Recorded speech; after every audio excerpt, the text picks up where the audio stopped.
지난주에 추수할 일꾼을 보내달라는 예수님의 기도에 대해 살펴봤습니다.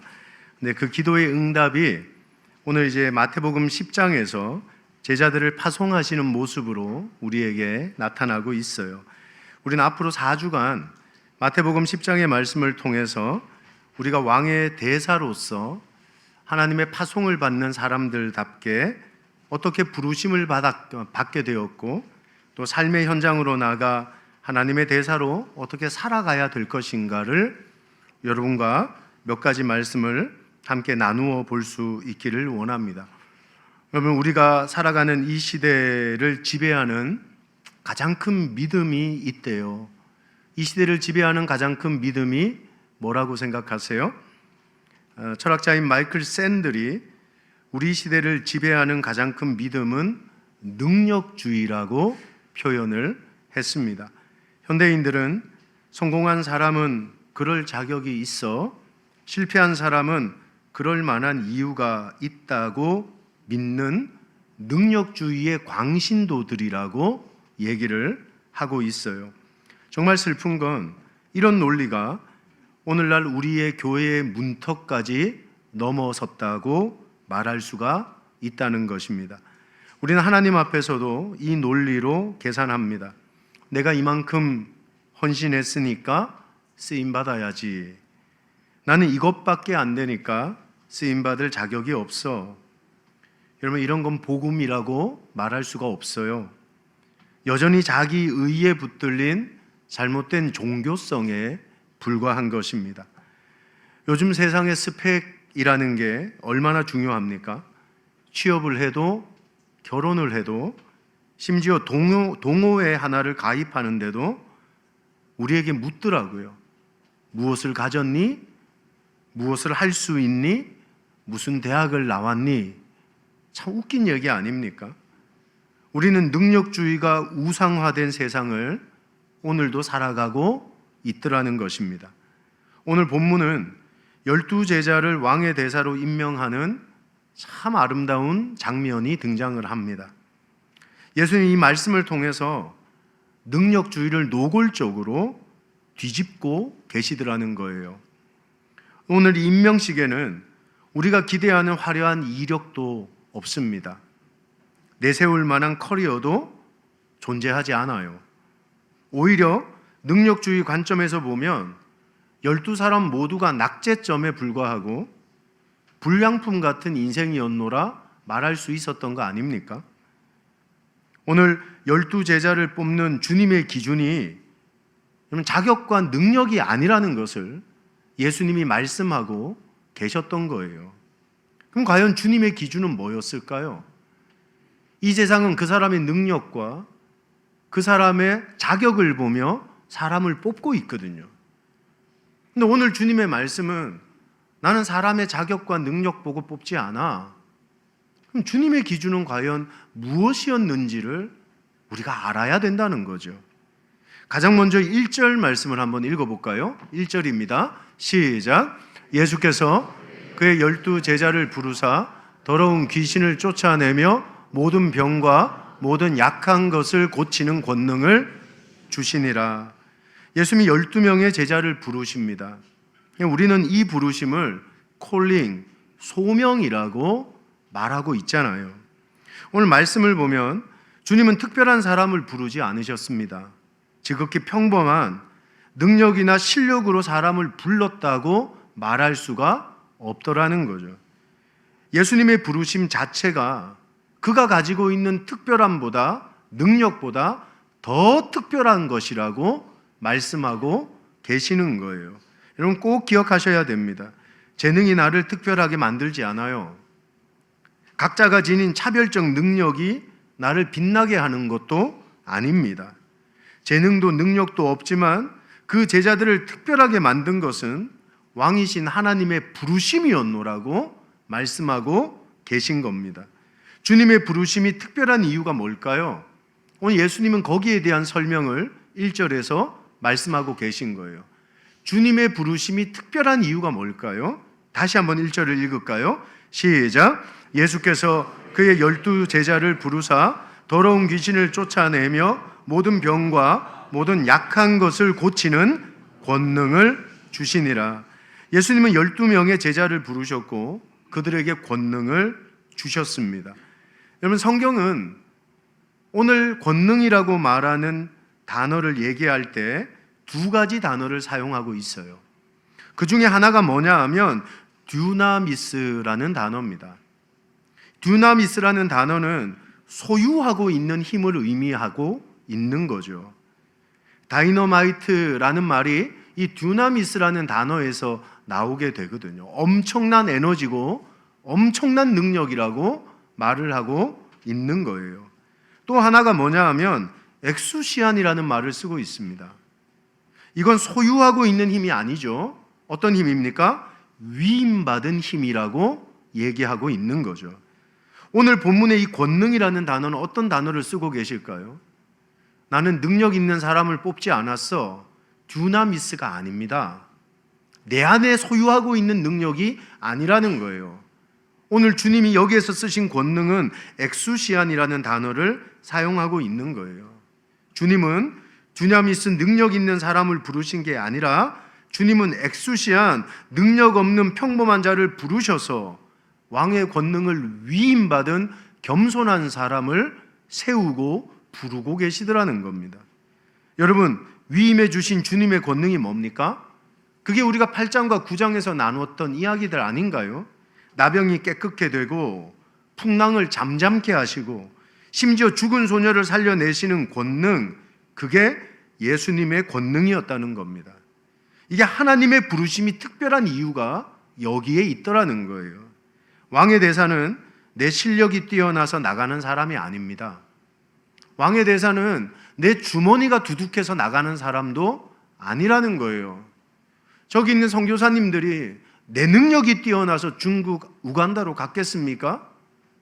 내 주머니가 두둑해서 우간다에 나가 31년을 사역하고 중국에서 30몇 년을 사역하고 10몇 년을 사역하셨겠습니까? 아니라는 거예요. 나를 보낸 왕의 권세를 믿고, 아멘이십니까? 우리 정재영 장로님도 그런 거 아닙니까? 62년 동안 원남교회를 섬기면서 내 능력으로 섬긴 것이 아니라 내 인생의 뒷배경이 되시는 하나님을 믿는 믿음을 붙들고 그분의 권세를 붙들고 한 걸음 한 걸음 나갈 때 하나님이 부르시는 제자로 세워질 수가 있노라고 말씀하고 계시더라는 거예요. 여러분, 세상을 살면서 스펙이 없다 쫄지 마십시오. 당신의 뒤에는 만왕의 권세를 가지신 주님이 계신 줄 믿습니다. 예수 믿는 사람에게 이런 자신감 정도는 있어야 되는 거 아니냐는 거예요. 내 안에 하나님 있고 나는 하나님을 내 인생의 뒷배경, 백으로 삼은 사람이다. 이 마음과 이 믿음이 있다면 우리가 오늘 살아가는 사업의 현장 속에서, 가정의 문제 속에서, 생업의 어려움 속에서 쫄리지 않는다는 거죠. 우리를 부르신 하나님은 이 전쟁 같은 삶의 현장에 우리를 그냥 보내신 적이 없으신 거예요. 평범한 우리에게 특별한 당신의 권능을 위임하셨고 부어주셨노라고 말씀하고 계신 겁니다. 이 권능으로 이기고 승리하는 하나님의 자녀들, 주의 제자들이 될 수 있기를 예수님의 이름으로 축원합니다. 여러분, 주님의 기준은 능력이 아니라는 거죠. 능력을 위임받았다는 겸손이 주님의 기준이었다고 말씀하고 있는 거예요. 여러분, 소유의 교만을 버리고 위임의 겸손으로 오늘 주님 앞에 나아가는 하나님의 거룩한 자녀들이 되기를 주님의 이름으로 축원합니다. 이제 2절에서 4절 말씀을 한번 보면 그 권능을 받았다는 12명의 사람들의 면면을 살펴보게 됩니다. 과연 권능을 받을 만한 자격이 있었을까요? 우리 2절, 4절 말씀 한번 읽어볼게요. 자, 시작. 12사도의 이름은 이러하니 베드로라 하는 시몬을 비롯하여 그의 형제 안드레와 세베대의 아들 야고보와 그의 형제 요한, 빌립과 바돌로메, 도마와 세리 마테, 알페오의 아들 야고보와 다데오, 가나안인 시몬 및 가룟 유다, 곧 예수를 판 자라. 먼저 성경은 베드로, 안드레, 야고보, 요한을 이야기합니다. 여러분 생각해 보세요. 갈릴리 바다에서 고기 잡던 노동자들 아닙니까? 당시 유대 사회에서 정식 교육을 받지 못한, 이런 말 하면 미안하지만 무식한 사람들이었습니다. 세상은 이런 사람들을 뭐라고 표현하냐 하면 비주류라고 표현을 하고 있어요. 근데 오늘 명단 중간에 가보면 도저히 섞일 수 없는 두 사람의 이름이 등장을 하고 있더라는 거죠. 하나가 세리 마테라는 사람이고 또 하나는 가나안인 시몬이라는 사람이라는 거예요.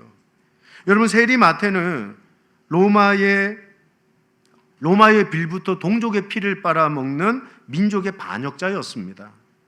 반면 가나안인 시몬은 다른 성경을 보면 열심당원이었다는 표현을 해요. 열심당원이 뭡니까? 우리말로 하면 민족의 반역자를 처단하는 독립운동가 같은 사람이었다는 거예요. 생각해 보세요. 마태는 시몬이 죽여야 될 암살 대상 1순위였고요. 시몬은 마태를 죽이려는 테러리스트 아니냐는 거예요. 놀랍게 주님은 세상의 논리로는 결코 원팀이 될 수 없고 하나 될 수 없고 같은 제자의 공동체에 들어올 수 없는 두 사람을 같은 제자의 공동체로 부르고 계셨다는 거죠. 근데 주님은 이들을 한 공동체로 묶어내고 계시는데 그 이유가 뭘까? 궁금하지 않으시냐는 거예요. 하나는 죽여야 되고 하나는 죽임 당해야 되는 사람이었다는 거죠. 여러분, 이게 하나님이 원하시는 공동체의 모습 아닙니까? 우린 자꾸만 비슷한 사람을 찾습니다. 나하고 잘 맞는 사람, 정치적 성향이 맞는 사람, 내가 생각한 기준에 합당한 사람, 비슷한 지적 수준, 비슷한 생활 수준, 우리는 그런 것들을 찾아가며 사람들과 교제하고 있는 거 아닙니까? 근데 그게 교회입니까? 교회는 나하고 안 맞는 사람과 함께 예배하고 하나 되는 공동체 아닌가요?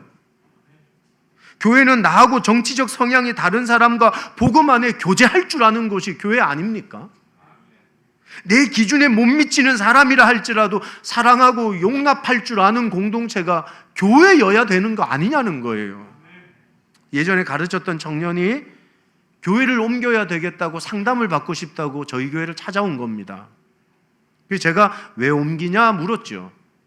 그 친구가 하는 말이 뭐냐 하면 제가 다니는 교회가 자기와 정치적 성향이 너무 안 맞는다는 거였어요. 인천에 있는 태극기 집회를 나가는 극우파의 교회를 나가고 싶다고, 교회를 옮기고 싶다는 겁니다. 여러분,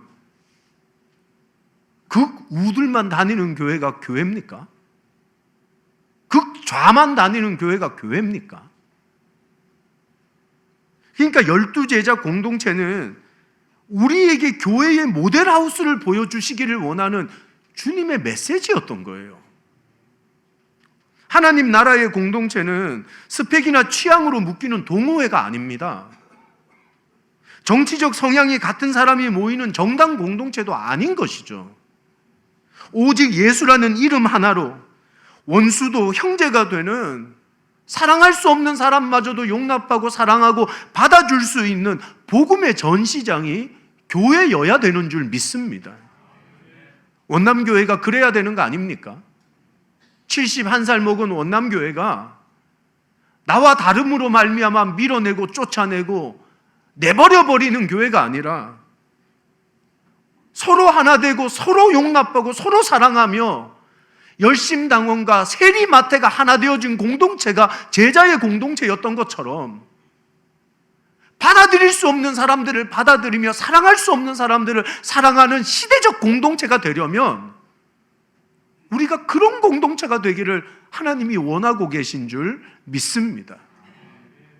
여러분, 우리는 어떤 성숙으로 우리 교회가 오늘을 살아가고 있는 것입니까? 우리 주님의 기준은 실력이 아니라 복음 안에 사랑 안에 서로 연합하는 순종에 있는 것이라고 말씀하고 계신 거잖아요. 사랑할 수 없는 사람을 사랑하고 받아주라는 주님의 말씀에 순종하는 공동체, 그게 진짜 주님이 원하시는 제자의 기준이 되는 줄 믿습니다. 이제 마지막으로 12제자 명단의 마지막을 보십시오. 4절 끝부분입니다. 한번 읽어볼게요. 시작. 가룟 유다 곧 예수를 판 자라. 여러분 어이없지 않습니까? 지극히 평범한 사람들, 섞일 수 없는 사람들, 솔직히 여기까지는 이해할 수 있다 쳐보자고요. 근데 이제는 말도 안 되는 가룟 유다 같은 사람까지 그 명단에 포함되어 있는 거 아닙니까? 여러분 서양 사회에서는 강아지 이름으로 가룟 유다라고 짓지도 않는데요. 그 배신자의 이름을 개 이름으로도 안 짓는다는 거죠. 솔직히 예수님 주변에는 자격 있어 보이는 사람이 많았습니다. 율법학자, 서기관, 바리새인도 있잖아요. 평생 성경을 연구하고 공부하고 율법을 지키고 종교적 훈련을 받은 사람이 수두룩했단 말이에요. 근데 왜 주님은 그들을 부르지 않고 이 말도 안 되는 12명을 부르고 계신 걸까요? 이 12명 명단을 보면서 여러분 어떤 생각을 하고 계세요? 그래도 나는 저 사람들보다 좀 낫지 않나? 나는 교회도 오래 다녔고 헌금도 했고 봉사도 하고 직분도 가지고 나 정도면 하나님 앞에 설 만한 자격이 있는 거 아닌가? 이런 분이 있다면 오늘 2절에 가장 먼저 나오는 이름 보시죠. 누굽니까? 베드로라는 제자였거든요. 12명 중에 가장 오래, 가장 열심히 예수님을 섬기고 예수님을 따르고 예수님과 함께 있었던 사람 아닙니까? 이 정도면 자격 있잖아요. 근데 이 베드로가 어떻게 됩니까? 예수님 십자가 앞에서 주님을 3번이나 부인하고 저주하고 맹세하며 도망친 사람이 베드로였잖아요. 신앙의 열심, 연수, 직분의 이름이 자격의 근거가 될 수 없다는 걸 주님이 말씀하고 계신 거 아니에요? 내가 몇십 년을 얼마나 많은 돈을 헌금했느냐가 아니라는 거죠. 반대로 이렇게 생각하는 분들도 있지 않아요? 나는 이 사람들보다 부족해. 나 같은 사람은 쓰임받지 못해. 이런 분들은 세리마태를 보자는 거잖아요. 동족의 배신자, 모두가 손가락질하던 사람이었지만 예수님은 그를 부르셨습니다. 그리고 오늘 이 마태복음을 누가 적습니까? 그 세리였던 마태가 마태복음을 적거든요. 자격의 문제가 아니라는 거죠. 우리 예수님이 자격이 있어서 우리를 부르고 자격이 없어서 안 부르는 게 아니라는 겁니다. 우리의 구원을 한번 생각해 보세요. 당신은 자격이 있어 구원받으셨습니까?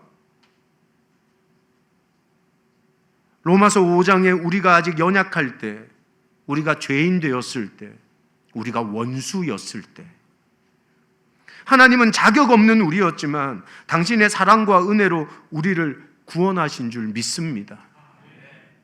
말씀이 놀라운 거예요. 이런 측면에서 우리의 부르심은 자격입니까?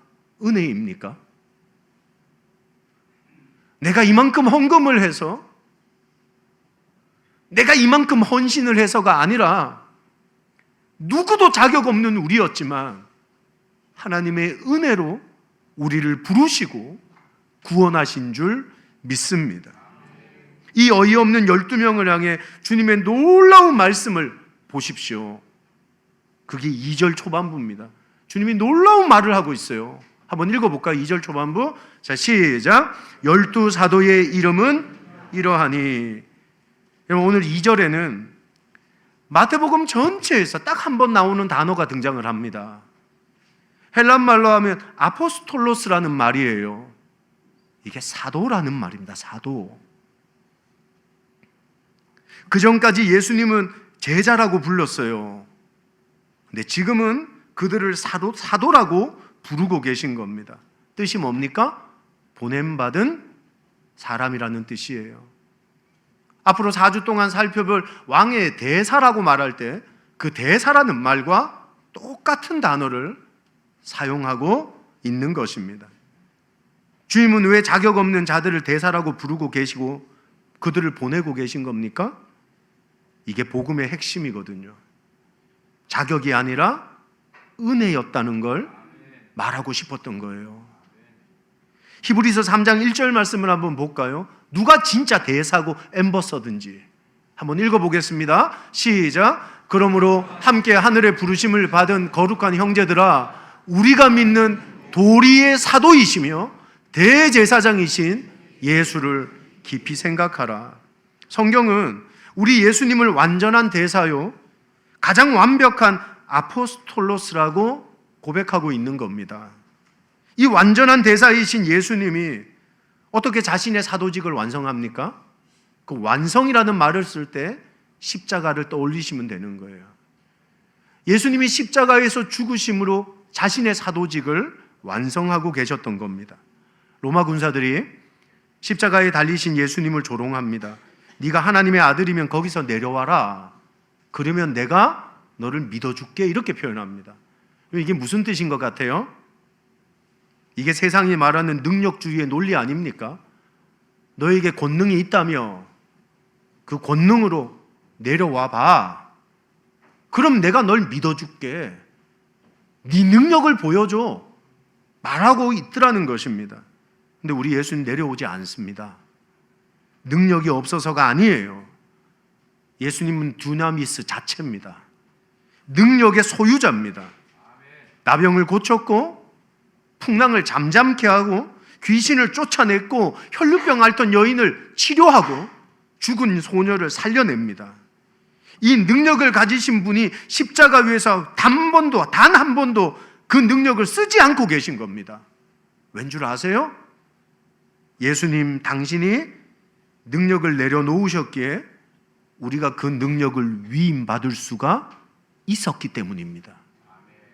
사랑하는 여러분, 그분이 십자가 위에서 자격을 버리셨기에 자격 없는 우리가 자격이 생겨버렸고, 그분의 수치가 우리의 영광이 되고 그분의 죽음이 우리의 생명이 돼버린 것입니다. 이게 복음이에요.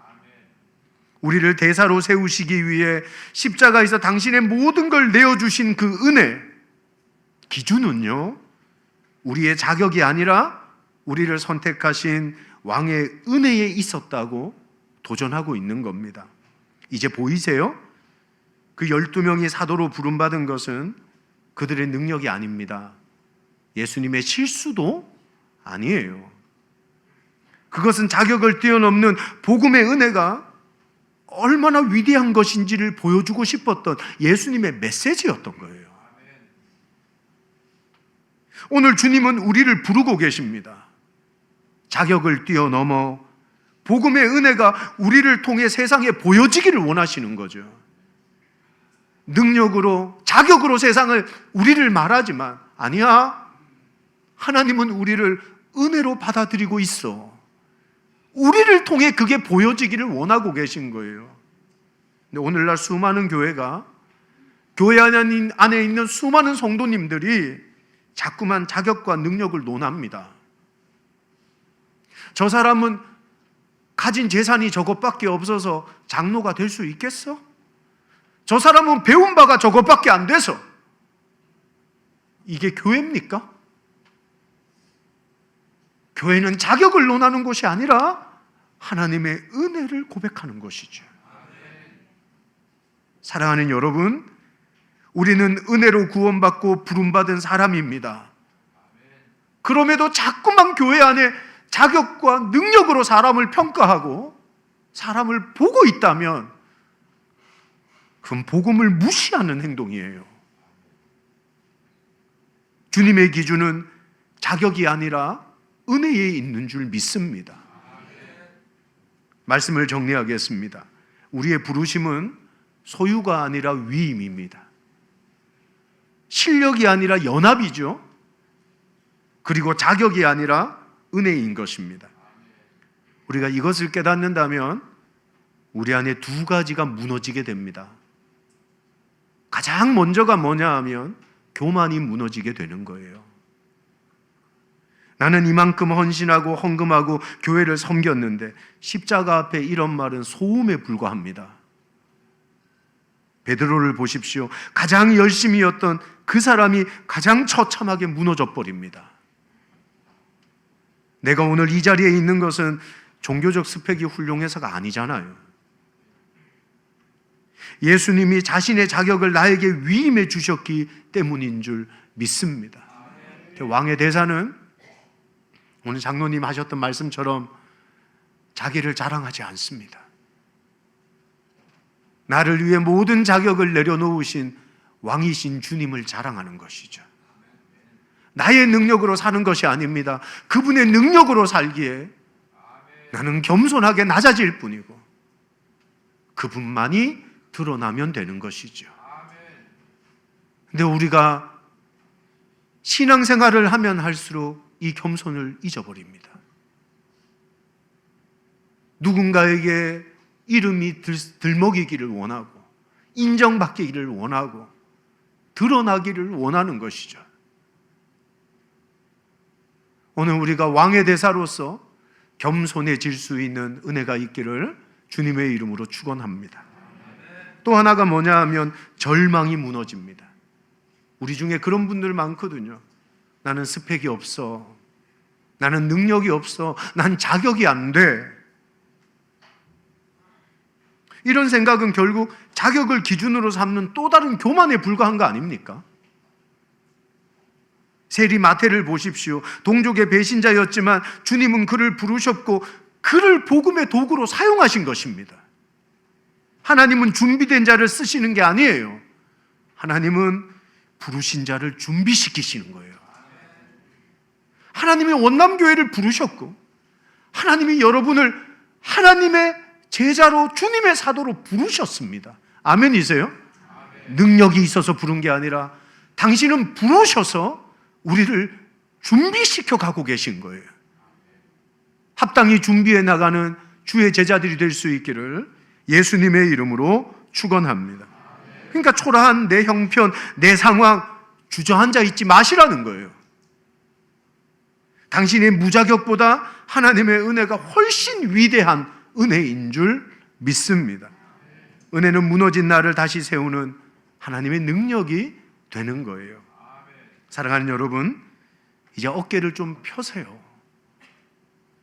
뭐가 그렇게 쫄리고 뭐가 그렇게 자신이 없으십니까? 교만할 것도 없고 절망할 것도 없습니다.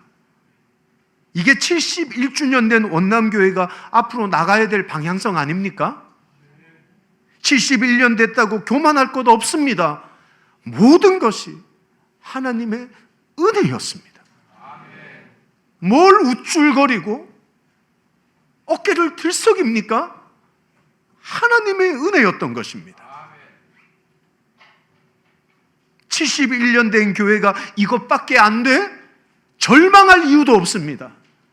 연약하고 부족했지만 하나님은 지난 71년 동안 원남교회를 통해 수많은 영혼들을 살려내셨고 지금도 그 역사를 이루어가고 계신 줄 믿습니다. 고로 우리는 절망하지도 말고 교만하지도 말아야 합니다. 절대적인 하나님의 은혜 앞에 서서 당신의 은혜였다고 고백하며 노래하며 찬양하며 예배할 줄 아는 겸손함이 우리 속에 자리 잡는 오늘의 예배가 될 수 있기를 주님의 이름으로 축복합니다. 이제 온 우주의 주인이신 우리 구주 예수님 붙들고 승리하는 왕의 대사로 살아가는 여러분 모두가 될 수 있기를 예수님의 이름으로 축원합니다. 찬양하고 기도하겠습니다.